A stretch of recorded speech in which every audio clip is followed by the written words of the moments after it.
The Bitcoin Group, the American original. For over the last 10 years, the sharpest Satoshis, the best Bitcoins, the hardest cryptocurrency talk. We'd like to welcome our panelists, Josh Sigala from thestandard.io. Well, hello there, everybody. And I'm Thomas Hunt from the World Crypto Network. Moving on to Issue 1. Issue 1, Genesis Block Day. Today is Friday, January 3rd, 2025. Genesis Block Day. The first Genesis block, the first block of Bitcoin, was mined on January 3rd by Satoshi Nakamoto in the year 2009. Every transaction that has ever taken place on the Bitcoin blockchain exists in what are known as blocks, and these blocks create the blockchain.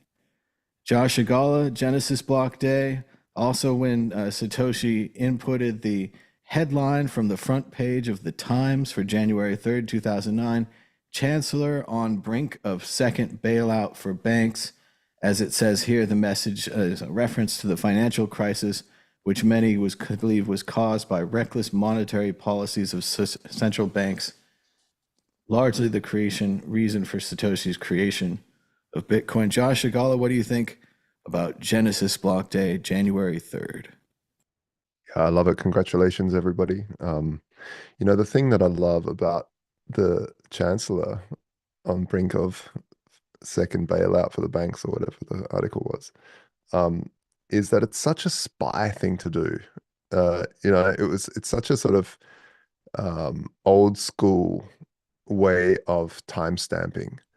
And the blockchain itself is such a massive leap forward in time stamping without trust. There's different methods of time stamping back in the day where like trustless time stamping, so to speak, where you would maybe let's say you invented something and you would post that to yourself so that the post office would put a stamp on it and it would come to you, and then you put that letter in your vault, and there you have a timestamp by a third party without the third party knowing what's in there. And then if one day somebody comes along and wants proof that you had knowledge of something that you timestamped, you could take that letter out and go, look, judge, this is unopened. The stamp is sealed. It's from the post office, a third party, and it was timestamped the 3rd of February. And so things like that. But inserting a newspaper article is beautiful. It's a really nice old school meets new school way of timestamping, because the blockchain is all about the timestamp, right? Now, how is this different from White Paper Day, Josh? Which one came first? Well, the white paper was the initial idea release, and I'm not sure actually. I think the white paper came first. I'm not sure. I'm pretty sure the Yeah, white paper was about 3 months before. Well, it was October yeah, 31st, right? It's a Halloween white paper. And then here we yeah. are, January 3rd, the middle of vacation. And I remember it. I remember reading about the white paper on Slashdot, and I was like, oh, yeah, that sounds like a good idea, internet money. And then three Mm, months later, there was some kind of a proof of concept. And I was, of course, yeah. interested, but I didn't have the right hardware. You needed a PC to run it at the time, and I had all Macs. And I was very Mm, fervent about it. So I wouldn't go just buy a PC, which seems really yeah, logical now. But there yeah. was Bitcoin, and you could send it around after Proof of Keys Day. As it says here with, or not Proof of Keys Day, but after the one before that, Genesis Block Day. And what it Yeah. was is that Satoshi had this ready, and in a way, he, she, or space alien was kind of waiting for this article in the Times. When this article came out, Chancellor on the brink of second bailout for banks, that's when they decided to launch their project. That's when they made this Genesis Day. So that's what's really Yeah. neat. They could have chosen January 1st, they could have chosen January 11th, but like you say, Yeah. Josh, they chose the date for the article. When this article came out is when they launched the project. As Jameson Lopp posted on his Twitter account, you can see here it's embedded in the op return of the message when they mined the first block. So they mined the first block, Mm, they put this message in here. As you can see, it's kind of broken up, looks like Morse code almost. broken up into lines. But as we, of course, know, you search for that and you come up with this fantastic newspaper from the Times, a London, British newspaper. And it's so great. It says, eat out from £5. More than 900 great restaurants, including 4 Gordon Ramsay favorites from £15. It's also a time when Israel is preparing to send tanks and troops into Gaza. But the main, and there's some, entertainment type articles on the side. But the main one for us is Chancellor on the brink of second bailout for banks. And this is what Satoshi and the Bitcoin was kind of rebelling against, is this money that was controlled by banks, where banks go out there and spend it. They decide on the economic policy. And then if it goes well, they make money. If it doesn't go well, they bail themselves out. They say, whoopsie, and then they're too big to fail, and their investments have to be paid out. Whereas your investments, when you fail or you gamble badly, you just lose. They just take the money. Yeah. And if you look at the top of the article again for the price of stuff, the inflation really hits home now, because it's the £15 that would be the thing that was like, wow, £15. But there they say 5, which is impossible now. Like, you would never get a meal for £5 because you can't cover rent and electricity and staff and everything else. And So it would be from the newspapers at £1.50, and we don't even have newspapers anymore. They're pretty much yeah, gone. right, right. iPhone it says, it's really funny on the inside. Like, if you look line below that, and I've never seen this before, maybe it's in some versions, not others. It says, start collecting tokens today. Pull out inside. And it must have been some kind of reward tokens or something for the newspaper. Certainly Wow. not coins, but you can see it's Yeah, there. And Josh, so yeah. after this, Satoshi mines the first block. They say there's a hmm couple of days there where no other blocks are mined until he or she or they kind of announce the project. But what happens next for Bitcoin after the first block? Well, Satoshi was mining by himself uh, with what's his face? It's Marnie very early in the Malty, morning. Marnie Malty, and Hal Finney, I think, were some of the Yeah, first that's the one. bloggers Mounty and on the Halfini. network, and And they probably read about it on the Cypherpunk mailing list, something like that. Because yeah, Satoshi put this announcement out, but there's no Bitcoin talk, there's no Bitcoin yeah, Twitter, there's nobody to tell on CNBC that there's a new software product out here that's going to crush absolutely all of their investments and make them all look like yeah, fools. yeah. None of that happens. Instead, there's just this kind of open source project goes out to some of these enthusiasts, and the It doesn't have enthusiasts a price, they're checking it just out. Yeah, there's no price. mining 50 every 10 minutes. 50 every 10 minutes, and you could do it on a normal PC or a laptop or anything. So it's pretty Mm. amazing. And we're just kind of recognizing some classic stories today on Genesis Block Day, as all of the news is just obsessed with the price. So we're going to finish out this issue by giving you the price update that you need, that you deserve, so you can make your decisions. Josh, will the price of Bitcoin be higher or lower this time next week? Keeping in mind that you're competing against the magical Bitcoin ball, the source of all truth and knowledge in this universe. Well, if I remember correctly, last week, it was correct. It said it's going to go higher, and it is higher. I'm going to go with higher. I'm going to go with we're going to reach the all-time highs again. But then come back down. So it's just going to be sideways for a while, which is fantastic for the bull market, because it means the bull market will run well into 2025.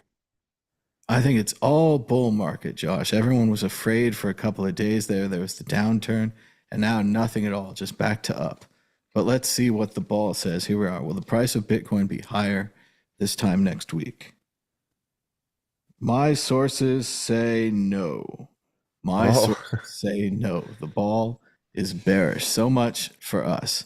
Moving do you on, do you know what sources it uses, by the way? they're top secret sources. I couldn't tell you. Oh, right. Issue 2, Proof of Keys Day.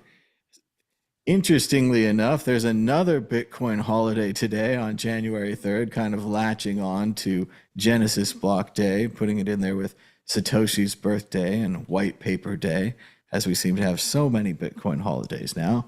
We have Proof of Keys Day, occurring every January 3rd, an annual practice where Bitcoin and crypto investors are encouraged to take control of any funds they keep with third-party custodians. withdrawing your Bitcoin, your keys from these exchanges. It was created by Trace Mayer, a Bitcoin educator and podcaster who created this to show the significance of self custody. And while originally more of a controversial holiday, I think Josh, you and I have talked about this before. We think it's very badly timed. January Yeah. 3rd is when everyone's on vacation. Your hackers are Yep. not in the office. Your people are skiing. They're unreachable. It's a very bad time to force these exchanges to go through their procedures because, as you know, Josh, people might not know looking at the outside, but these exchanges don't just keep all their funds in a hot wallet waiting for Yeah. you or any hacker to withdraw them. In fact, if you Yeah. keep withdrawing funds like a bank, they have several layers of perhaps security and wallets that they have to go to that they'd be forced to go through on proof of keys day. So let's talk about that aspect first. What do you think, Josh? Yeah, you're spot on. And Trace Mayer, I believe, was the originator of this idea of proof of keys day on this date. And yeah, like we ran an exchange and it was a horrible thing because we're on a skeleton staff. To have true security, you need multiple layers of things. It's not to say that you don't have the coins. And I think a proof of keys days is fantastic. Yeah. Every year there should be a run on every single Bitcoin bank to prove that you are in full reserve. And but the problem is the third of you want good security. You don't want a skeleton crew to be able to access easily the cold wallet because most hacks happen internally. So you don't want that. You want very strong multi-sig where multiple people need to sign and this and that to release vast tranches of crypto from. And and yeah, the third, everyone's on holiday, skeleton crew in most companies. It's a terrible, terrible, terrible, terrible timing, and it just sucks. It sucks for the whole industry because people will fail at proving, and it never really took off either. Like we would talk about it, prove key states, but it never really took off because even the exchanges, well, the exchanges probably won't promote it anyway because they're probably most of them in fractional reserve, um. But yeah, it never took off because I believe because the date. It's just not a good date. Now, it is a little controversial now, but I like the second half of this, you holding your own keys. There's new laws in Europe. You have to prove that you have your keys. You have to send in screenshots or something. Peter Todd had a weird tweet where he's talking about people timestamping screenshots in the blockchain so that they could prove that they had such and such a Bitcoin at such and such a time or some kind of thing, some kind of IRS thing when you hold your Bitcoins, what they are. And I think that it's even more important now what Trace was saying, even though I agree, I think he was saying it on the wrong day, basically. And Yeah. he was trying to piggyback on the other holiday as well. So it's like Genesis block day, comma, proof your keys. But as far as people holding your own keys, I think it's an even more exciting time than ever to hold your own keys and to get your first Trezor or whatever you like, Blockstream, Jade, or Ledger hardware wallet, because it's really kind of amazing. You might not realize what's going on in there. When you use a new Trezor and you create it, and you can do this offline as well, you don't have to be connected to the internet, although I think it helps. It creates a new seed for you. And from that, it can create a whole new galaxy of other seeds, which are essentially each like its own bank. So you're creating a bank, bank, bank, bank, bank, all these banks all of a sudden, and it's just in this little Trezor. You write down your words, you put all of that in a box, and then you put it in a safe deposit box, you bury it under a house, you put it in your backpack, you put it in the wherever you're going to put it, you hide it somewhere, all these different things. And suddenly Yeah. that's your little bank. That's your little money. Mm. And then if you send Bitcoin even there in like $100 or whatever it is, that's $100 that you own that's off the grid, really. It's not being owned by Mm. Coinbase or someone else. And if they decide that you shouldn't have it, they can take it away from you. And that's kind of the whole point of Bitcoin. And I know that everyone's talking about the price now, and CNBC is nonstop price. And I tried to Google stories for this show. I couldn't find them. All I could find is that the Bitcoin has a Nice. price and that it's going up next year, and different people think it's going up different amounts. And there's no additional coverage there. But what makes it magical as opposed to just a dollar bill or an electronic dollar that's in your bank account is that when you create the wallet with the Trezor and you send the money out there away from the Coinbase, away from even Strike or Swan Bitcoin or whatever it is, the one that you trust, the one that you say isn't going to be BTC-E and run away with Mm, your coins tomorrow, the one that's not Sheep Marketplace, the good one, that's the one where mm, you keep your Bitcoin. They're safe there. And as far as what Josh is saying about rehypothecation, that means they could be lending out more Bitcoin than they have, saying that they have more. And if you ask for them, that could be a problem. Just running off in general, having at this point, having government controls placed upon them. So all the things that we say about Bitcoin, where we're like, if you have it in that Trezor and you have those words and you bring them in and you want to send that somewhere, and even if that somewhere is like a banned book, it's like a negative idea or a positive idea, depending on what day it is. You can do that with Bitcoin. You can't do that with Coinbase Bitcoin, right? If you take your Coinbase Bitcoin, you try to send it to allegedly a bad idea, they could stop you, right? They could stop your Bitcoin from being there. Or conversely, if you got Bitcoin from a bad idea, a bad wallet, they could say, no, that's not money. That's not money here at yeah, this store. This store doesn't take yeah. that We've kind black marked that. We've black. yeah.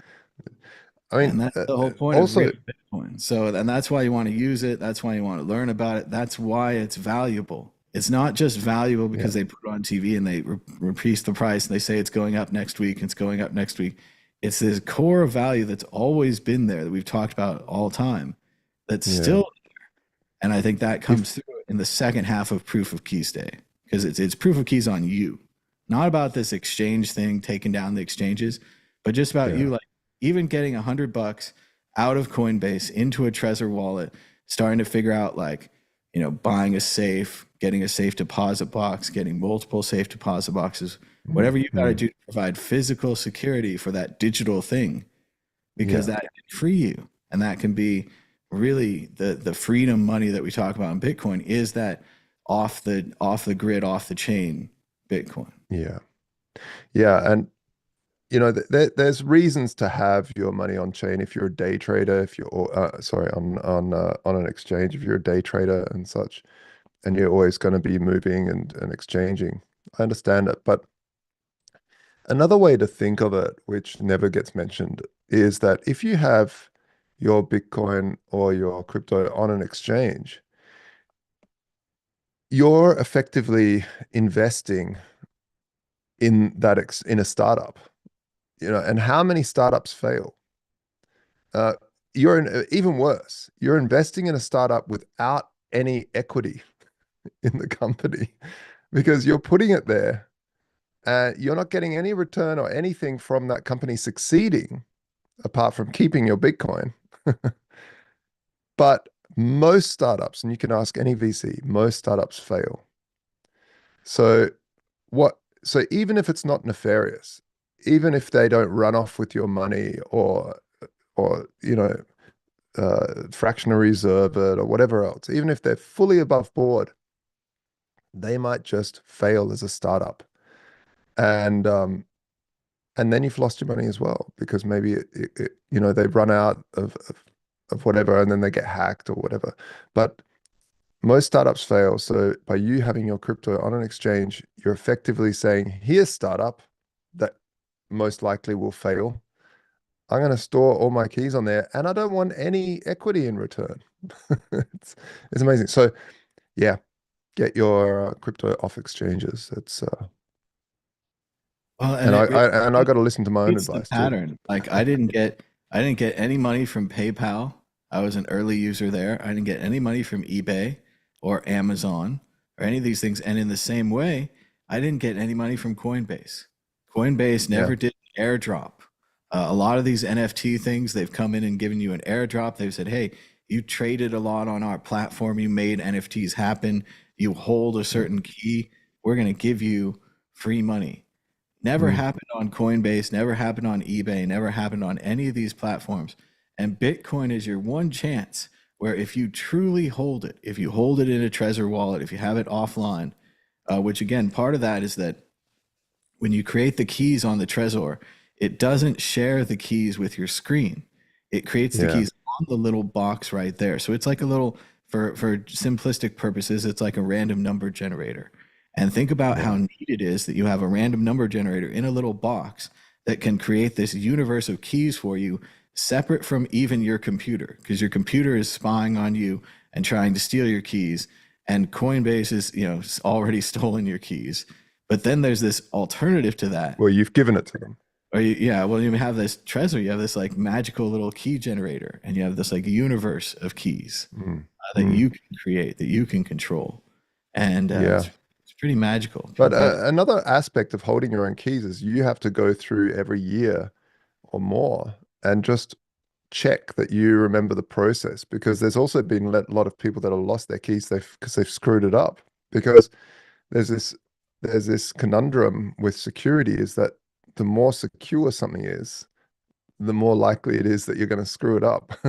So there's this fine line of, do we use multi-sig? How many people need to sign? Or do I just keep it on a Trezor with a single sig? What happens if I die? There's a whole bunch of things that it could get more complex. And so yeah, it's interesting. It's an interesting conundrum of the modern world. Well, and even just remembering the PIN number can be incredibly difficult. You might think you have all your PIN numbers now, but a year or two from now, you might not have them. There's that classic thing that Andreas used to talk about, where if you have your Bitcoin and you're doing a really good job of hodling it, it can get too big, right? A certain Yeah, amount of Bitcoin right now is too much money to have in one wallet, too much money, maybe yeah, even one safe deposit box. And this is why I want you guys to think about now multiple Trezors, multiple safe deposit boxes, multiple hiding spaces. And again, yeah, everyone's like, no, I hate the banks. I don't want to use the banks. As Andreas always said, the banks are great at physical security. They've got vaults, they've got security guards, they've got cameras, they've got clipboards and little signature things. Every time you go in and out of there, like it's a very safe place. And that's yeah. where you want your Bitcoin to be. And maybe you want it to be in multiple safe places. Maybe you can afford a little bit more security, a few more Trezors, and a few more safe deposit boxes, or whatever you feel comfortable Well, with. back in the day when we used to do local Bitcoin trades, meaning you'd meet someone in person, there would be these apps where you can meet random people and do a trade. And we'd meet in a bank in the foyer to do the trade, because they had all the security cameras and they so you could do the trade and use them as a security measure, and not be their customer. So it was pretty funny. Well, absolutely. And you could even go a step further. If you were a customer, you could put the money right straight into your account. Like you can't get robbed when you walk out the door if you don't have any money, and you just Mm. put it in there. But yeah, I think proof of keys is an important discussion of this.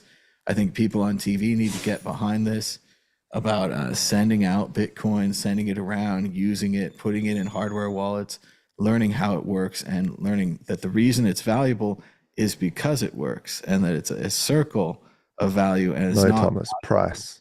Price just is all because you it's care valuable. about. It is. They've already tuned out because we already did the eight ball. So the price guys are already gone. They've made their bets. But you can learn more about the magic eight ball that predicts the future at worldcryptonetwork.com. And if you click on the left-hand side, it says hosts and guests. If you search through this amazing list, you can find Trace Mayer, and check it out. We've got 7 shows, either with Trace Mayer or where we talk about Trace Mayer. We've even got some of his final appearances at Unconfiscatable Bitcoin Conference right here in Las Vegas from 2020 of August. So check out Trace Mayer on the World Crypto Network. Moving on to issue 3, Bitcoin hash rate taps all-time high. On January 3rd, hey, that's today, the network's hash rate briefly tapped 1,000 exahashes as miners continued adding capacity. We can check out the effect of this on the price of Bitcoin. Let's try to refresh the chart here, get a fresh chart from bitcoinal.com. The price of Bitcoin is 98,346 with a high of 99,000. We're below that, and a low of 96,191. Still down a little from the recent high of 106. Josh Shigala, as Max Kaiser always said, price follows hash rate and the Bitcoin hash rate just keeps going up. What can be said about that? Well, I mean, first of all, the amazing FUD that always comes out before halvenings has always been consistent. So I remember when it went from 50 Bitcoin per block down to 25, and leading up to that, there was talks by all these specialists and all these experts in the field about how there's going to be a game theoretical crash and this and that and the other thing, and none of it happened, or a hard fork. And then when it went from 25 to 12.5, the same thing happened. You get, but this time you get professors, you get, because, we were a bit more mature, you got professors and people from banking and regulators and lawyers coming in saying, oh, this will break Bitcoin. Um, but look at it. The hash rate has just kept on climbing. I mean, the fact that like exahashes, like even one exahash is such an extraordinary amount.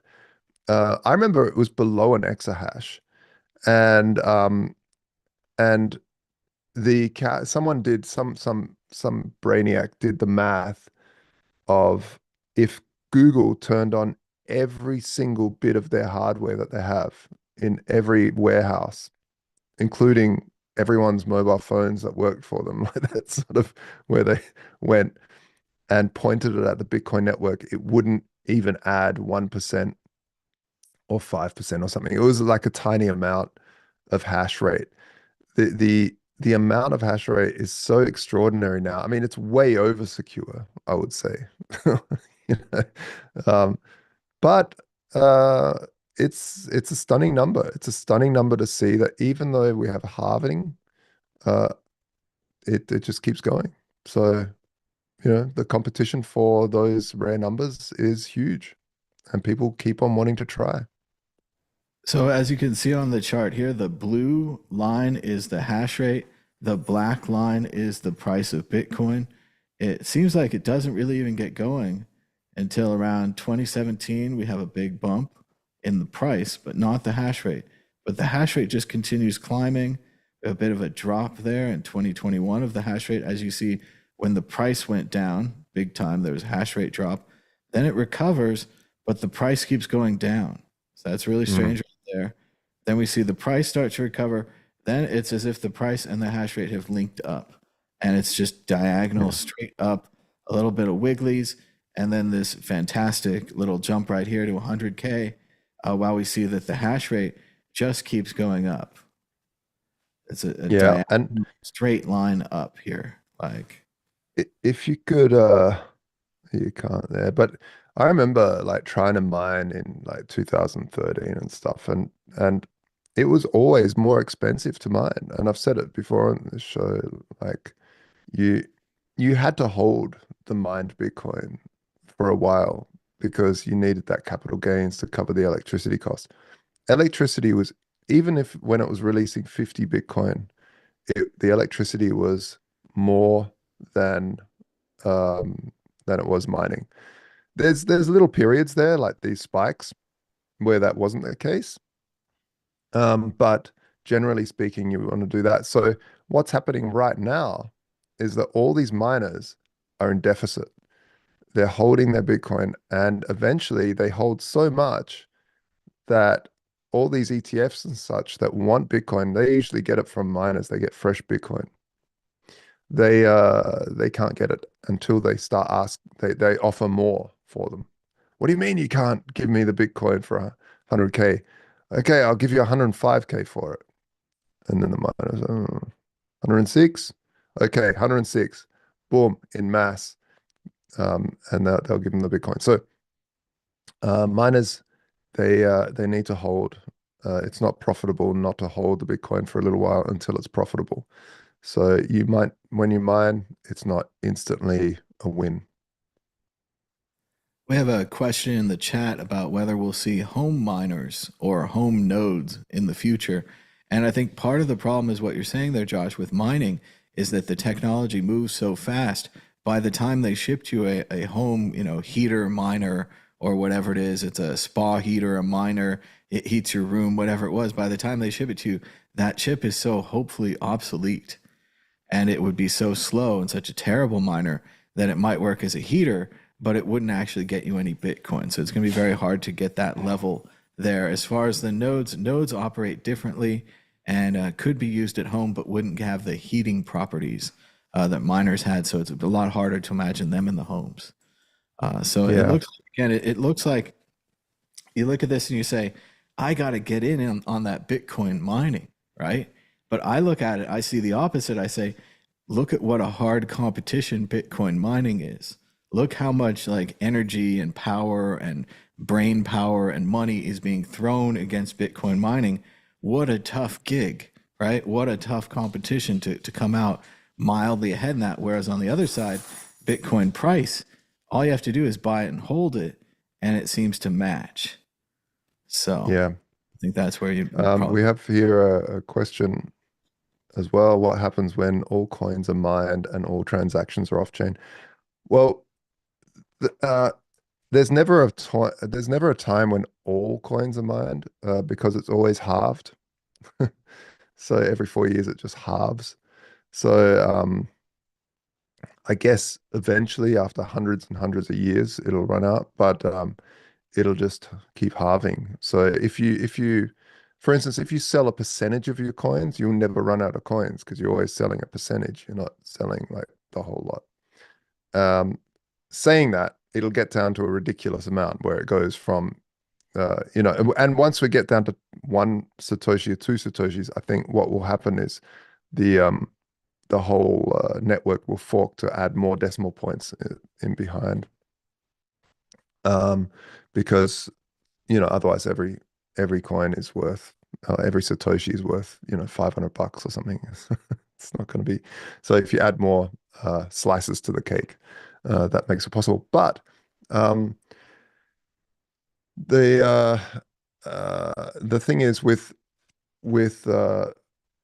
layer two is for me it's always been a bit of a problem because layer two channels never need to really be closed.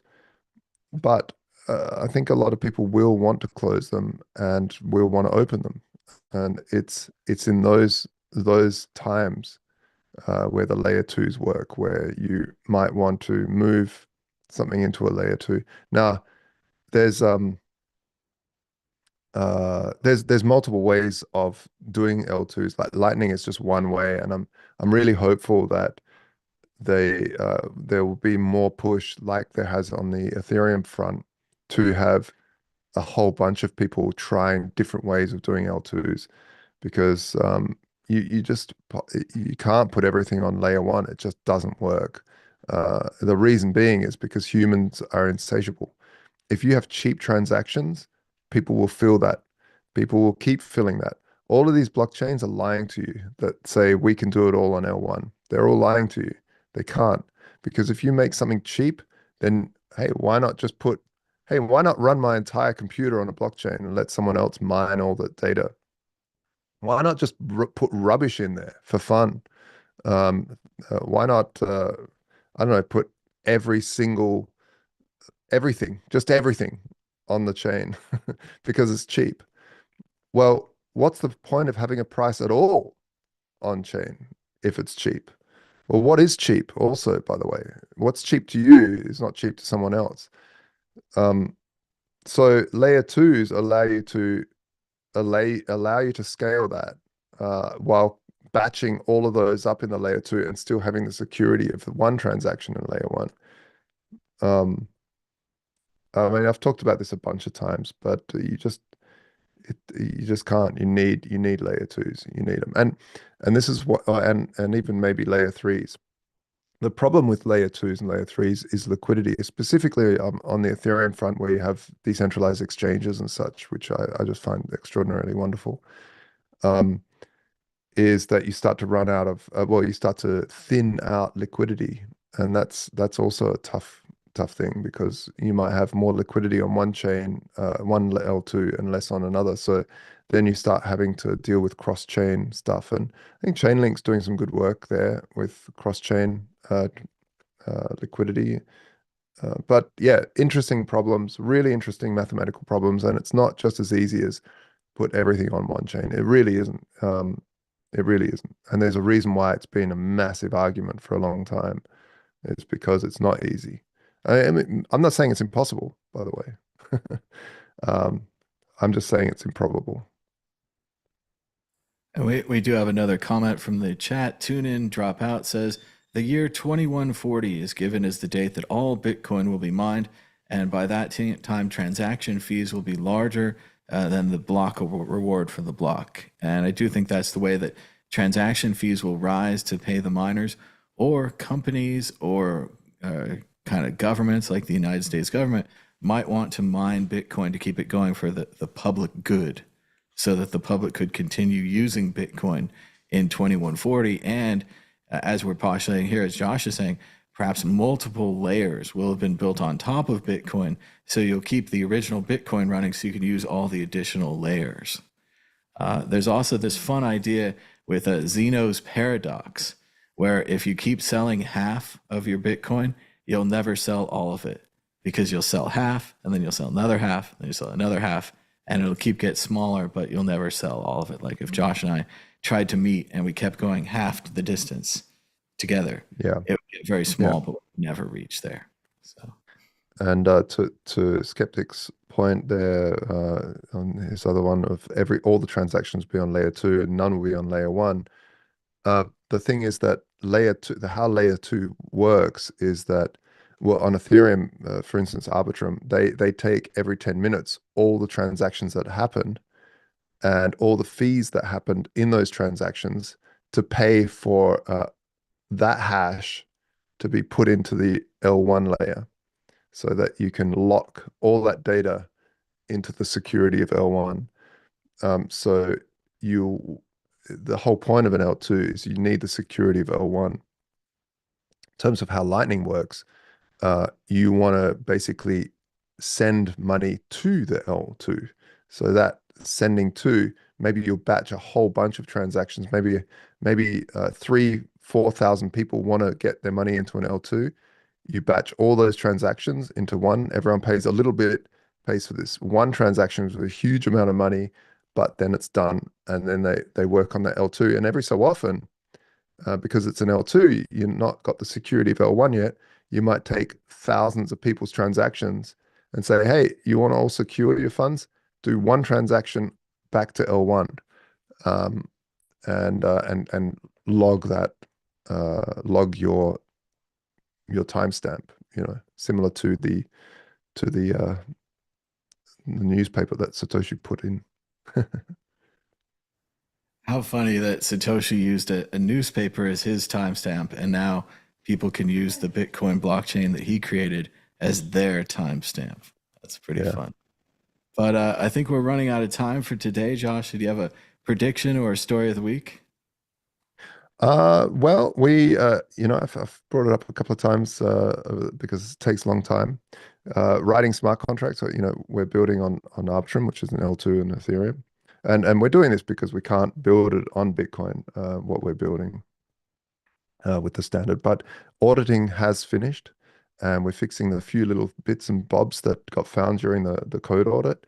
And it's really exciting. It's really exciting what we've built with the stable core upgrade on the standard. It's super exciting. I just can't wait to release what we've done.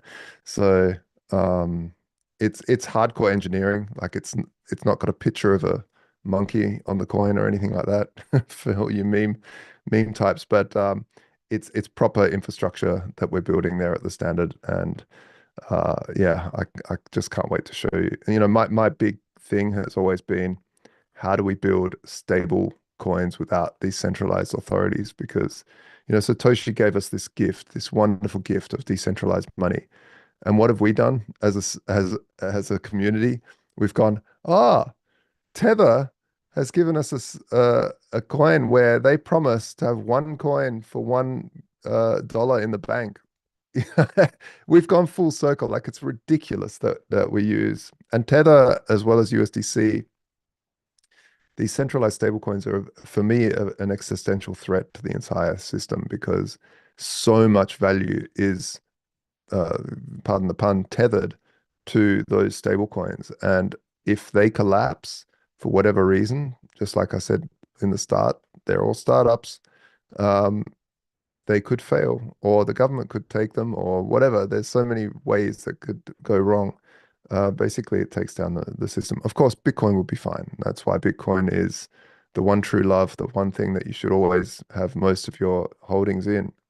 But yeah, It is funny, Josh, that the first thing they did was make a bunch of products that no Bitcoiner would ever want. I remember when yeah, Tether came out, I was like, why would I want that? I like Bitcoin yeah, when it goes up. I believe it's going to go up. Why would I want to have a stable thing? I'm fine yeah, with it going up and down. I take those risks. And the same thing with Coinbase, such a successful exchange, such a holder of keys, a negative thing again. And the cause celeb of the day, MicroStrategy, one man, one giant company taking on giant loans and huge leverage to yeah, buy Bitcoin over and over again, never talking about why it's important, how to use Bitcoin, how to hold it in your treasure, all these things, just focused on this.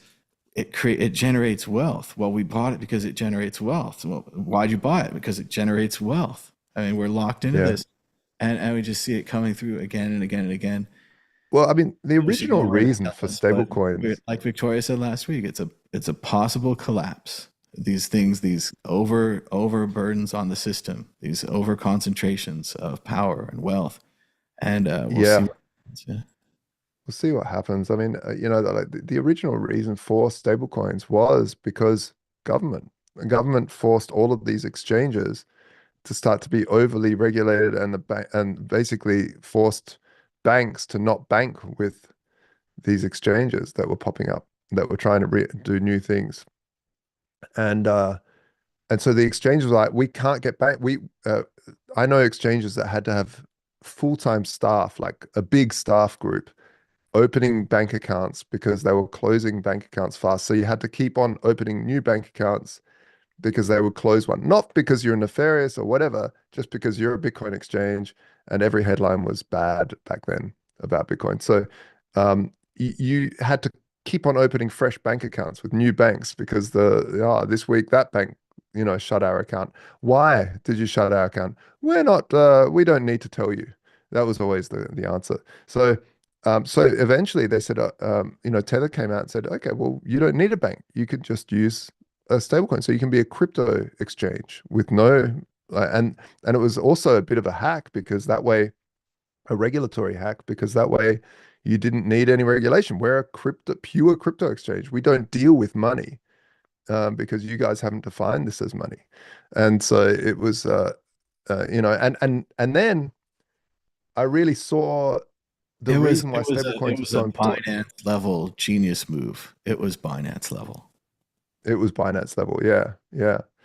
And, and so, I mean, and then eventually I started seeing why it's important, specifically because it's very, very difficult for old school people, for mass adoption. It's important, stablecoins, because for most people like us who are like, got in early, and we use Bitcoin a lot, we're way over than what we had originally. And so if it dips a little bit, it doesn't matter. But anyone accepting Bitcoin right now, and then it goes down and they need to restock the thing that they're selling, and they can't because Bitcoin's now down or up or whatever, it's too much of a gamble.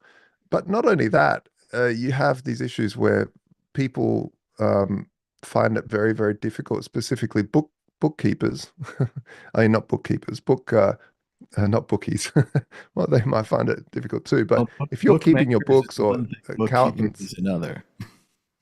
yeah, I mean, accountants need stability. I mean, they don't need it, but it makes life a hell of a lot easier when you get in $1, it's still worth $1. They don't need to calculate capital gains or capital losses for everything you do, and when you did the transaction, and this and that and the other, and taxes, and it gets very hard. If you can say, I sold this thing for one, I got one, and it's still one, and so that makes sense. Plus, it's still programmable. So anyway, the point is, we at the Standard have been building a long time ways to develop stable coins that are decentralized. That's that's the that's what I was getting to. And that's why you call them stable coins.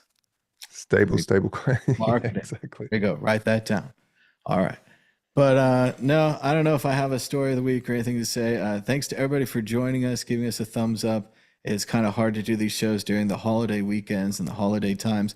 We do need to do our year in the review show, but I didn't think it would be good this week because I didn't think anybody would be here. So we're going to rally in the chat room. I'm going to try to get people to commit to next week so we can do all the things, review, tell you the company of the year, all of that like we always do sometimes.